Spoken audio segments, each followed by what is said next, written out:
It's been known for a while that Dominik Szoboszlai will be moving on in the January transfer window, so with his switch almost complete from RB Salzburg, we're going to be taking a look at just how he fits in at his brand new club.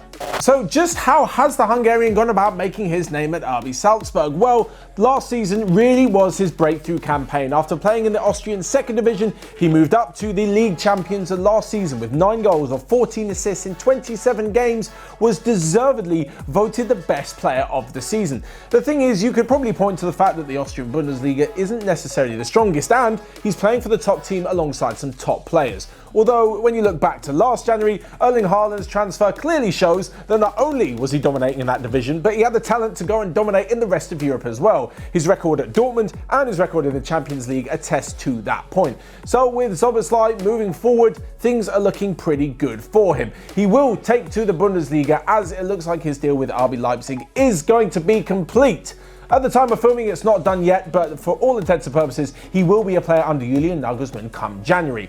In his release clause, there was a deal that whichever club was going to buy him had to pay the 25 million euros up front before December the 31st. This is because Salzburg would then get the money before the transfer window opens, so they could go ahead and buy a replacement. And with their scouting system, you wouldn't put it past them to go ahead and sign another unbelievable player that's probably going to move on by next January as well. You can look at the likes of Erling Haaland, as we mentioned, who moved on. Hee-chan also moved to sister club Leipzig in the summer transfer window, and Szoboszlai has just got so much potential. The reason being is that he's an attacking midfielder who can pretty much fit in anywhere. Although starting his career as a left midfielder, he often pops up across the three in the attacking midfield area.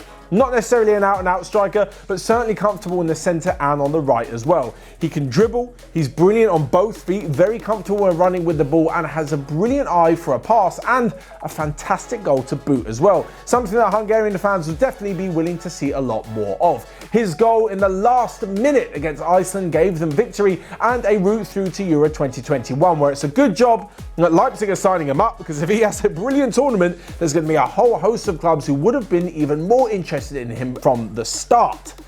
So, which of those clubs, aside from Leipzig, that were interested in them, and would he have actually fit in?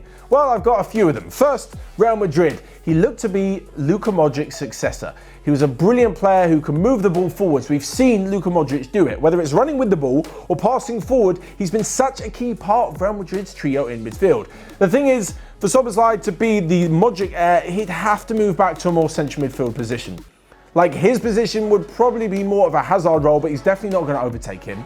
He's not going to overtake the likes of Vinicius and Rodrigo, and then he's got a few others to compete with when it comes to playing in the number 10 role. So for this, I couldn't really see how it would have worked out at Real Madrid. The other option, and a team that he was linked to massively over the last few months, is Arsenal. And although they are a big six club by name in the Premier League, they certainly are not near the big six, and at this point, even though they would have brought him in and he definitely would have been the hub of the team, there's no way that Mikel Arteta could have attracted him to the Emirates. Yes, they would have given him a big pay packet, but firstly, it's not like he's not going to be on a pretty decent wage for a footballer at RB Leipzig. And secondly, at such a young age, he's got so many years to get better. And who knows, he'll either earn a better contract at Leipzig or he'll move on to another club where he'll have an even bigger bumper deal. In fact, so confident that Salzburg, obviously, they've put a 20% clause in his contract that they get 20% of any future transfer fee from Leipzig.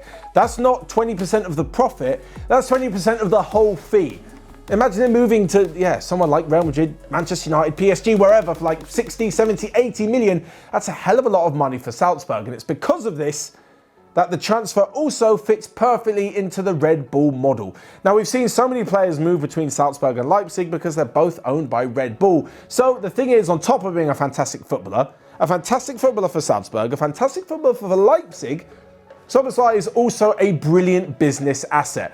With that kind of money, they can then evenly share out all of the earnings from Szoboszlai's potential big deal in the future. We're talking about if he gets one, and it's basically just a win-win for all clubs involved and for Red Bull as a company.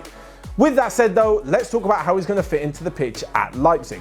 As we mentioned before, Szoboszlai is a brilliant attacking midfielder, can definitely run at defences and intertwine with quite a free-flowing system, and that's what we see so many attacking midfielders do under Julian Nagelsmann.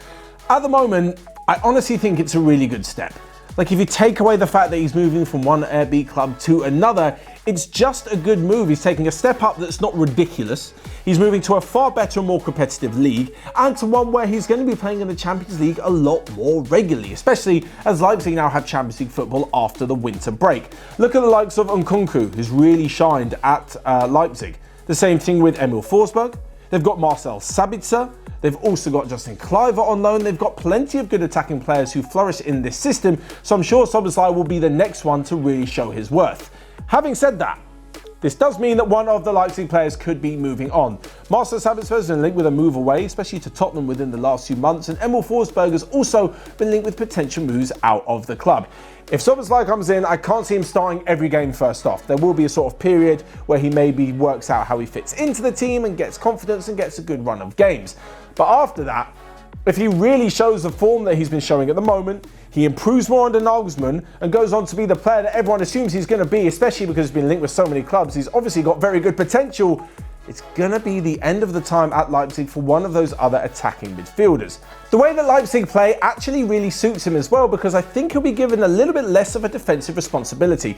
With three centre-backs and then wing-backs pushing forward, especially on the left-hand side with the likes of Angelino playing so brilliantly for Leipzig, it kind of allows Szoboszlai to push in a little bit more. He won't be the left wing-back. He won't be one of the central midfielders holding it down. He'll be one of the attacking three. That means he can go and move in off the left-hand side. He can get involved in other areas of the pitch, and this system really suits him down to the ground. Obviously, he still will be asked to do the defensive duty when Leipzig don't have the ball, but the way they play and the way they dominate the possession, you can fully expect him to get way more involved in the attacking side of the game than he will be in the defensive part. Like I mentioned before, he is just 20 years old and the future looks very, very bright for the Hungarian. On top of all of this, at 25 million, it doesn't necessarily represent the biggest risk for Leipzig. It doesn't represent the biggest risk, and even if things go bad, he's still got years to turn it around. And on top of this, any deal that sees him leave Leipzig from here on out is definitely going to be for a lot of money, certainly for more than the 25 million that they've paid to Salzburg. With that in mind, what do you guys think? Will this be a fantastic deal for the ages? Are we talking about one of the best January signings ever? Or do you think he's going to flop when it comes to making a big step up? Personally, I don't even think we can look at the next 6 months to judge him on this move, as he's still got plenty of time to adapt to the new country and to the new system. And the way Leipzig are going at the moment, it's only looking up. So if he can jump on that train to be a big part of it, you can see them winning something in the future. As always, let me know your thoughts in the comment section down below. Check out everything else we've got going on OneFootball. And until next time, I will see you guys later.